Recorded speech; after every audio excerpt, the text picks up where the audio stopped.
আসসালামু আলাইকুম ওয়ারহমাতুল্লাহি ওয়াবারাকাত।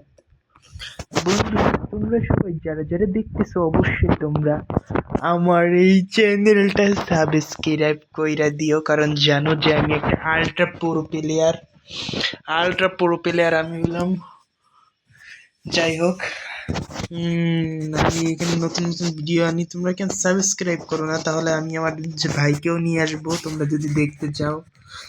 অবশ্যই তোমরা যারা যারা ওটা কমেন্ট করবা, কমেন্ট না হলে ভিডিও চলবে। কমেন্ট না করলে যদি একজনও দেখো অবশ্যই কমেন্ট করে দিও, আর যদি কমেন্ট না করো তাহলে ভিডিও তোমাদের চলবেই না। যাই হোক, দেখি তোমরা কয়জন কমেন্ট করো, আমি সে অনুযায়ী দেখো ভিডিও আনবো তোমাদের জন্য। তোমরা চিন্তা করো না, কমেন্ট করো। আর কেমনে কার পাশে লাঠি ঢুকিয়ে একটা বাড়ি মারা যায়, সে তার জন্য একটা কমেন্ট করো। আমি সুন্দর আকাশে বরিশালের বাতাসে